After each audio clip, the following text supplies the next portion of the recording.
তুমি যেভাবেই হোক বাবার সাথে ইমিডিয়েটলি দেখা করো। আচ্ছা দেখা তো করবোই। তুমি বাবার সাথে কথা বলার সময় মাথা একটু ঠান্ডা রেখো। কি করো তুমি? আমি এলএলবি তে লাস্ট ইয়ারে আছি। তোমার ফ্যামিলিতে আর কে কে আছেন?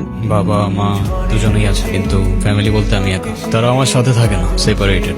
ক্যারেক্টারের প্রবলেমটা কার ভিতরে ছিল, তোমার বাবার আমার? আরে সমস্যা তো আপনার ক্যারেক্টারে। You don't even know the basic manners. কিভাবে কারোর সাথে কথা বলতে হয় সেই ভদ্রতাটাও শেখেন নাই আপনি। আমাকে আসছে আমার বাবা মা নিয়ে কথা বলতে। আর হোয়াট ইউ মিন ভাই তোমার মতো ছেলে? কি টার্গেট করছি আমি? আপনার টাকা? তা নয় তো কি? আপনার হয়তো আমার ব্যাকগ্রাউন্ড সম্পর্কে ধারণা নেই স্যার।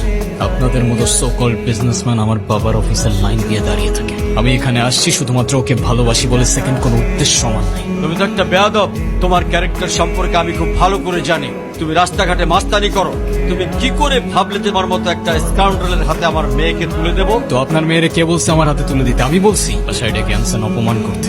আপনার বাবা মাই তো আপনাকে ভদ্রতাটা শেখাইতে পারে। এই মুহূর্তে আমার বাড়ি থেকে বেরিয়ে যাও। Get out! আপনি যদি মনে করেন আপনি চিৎকার করে আমাকে দমায় রাখতে পারবেন, then I can make more noise.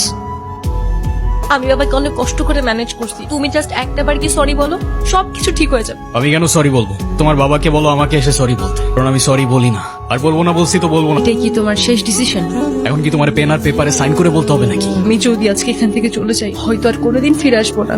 আবে তো যাও না, কে আসতে বলছো তোমাকে? নানু ভাইকে সরি বলো। I don't say sorry. আমি সরি বলবো না। আমি কি করলাম? আমি কেন সরি বলবো? কখনো কখনো আমাদের ভুল না থাকলেও সরি বলতে হয়। বেসিক্যালি ওর কোনো দোষ নেই। ওকে মার্কশিটের সিগনেচারটা আমিই করে দিয়েছিলাম। ওকে আজ স্কুল বাঙ্ক করতে দেওয়াটাও আমার ঠিক হয় নাই। তো ওর হয়ে আমি ক্ষমা চেয়ে নিচ্ছি। I am sorry. অনুর কি হয়েছে স্যার? আমার জেদের জন্য আমার মেয়ের লাইফটা শেষ হয়ে যাচ্ছে। অনু আমাকে অনেক বোঝানোর চেষ্টা করেছিল, আমি বুঝিনি। সরকারি চাকরিজীবী দেখে ভেবেছিলাম মেয়ের লাইফটা অ্যাটলিস্ট সিকিউর থাকবে। আমি অনু আর আয়রার রেসপন্সিবিলিটিস নিতে চাই। কেন সিম বেঁধে দেখাইতে আসছেন? আপনি প্লিজ এখান থেকে চলে যান। আমার আর আমার মেয়ের জন্য আমি একাই না, আর কাউকে লাগবে না আমার লাইফে। আর যদি কোনো সমস্যা হয় বলে দিলেই পারে। আমি এখান থেকে অনেক দূরে চলে যাব। ঈশান, কেমন আছো তুমি? তোমাকে যে কত খুঁজছি আমি। কেন আসেন এখানে বারবার?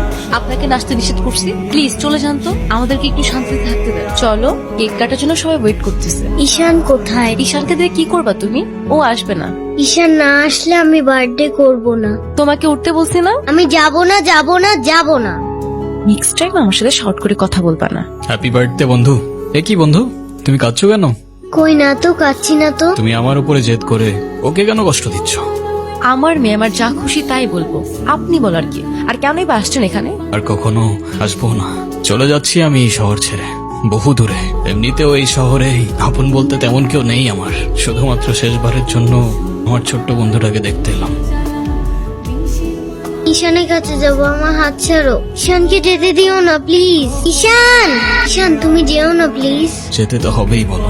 কেন যেতে হবে? প্লিজ থাকো না। থেকে আর কি করব বলো? এই শহরে তো আপন কেউ নেই আমার। কে বলেছে আপন কেউ নেই? আমি আছি না, তুমি আমার সাথে থেকে যাও প্লিজ, প্লিজ। ওকে বন্ধু, থেকে গেলাম। Pinky promise. Pinky promise.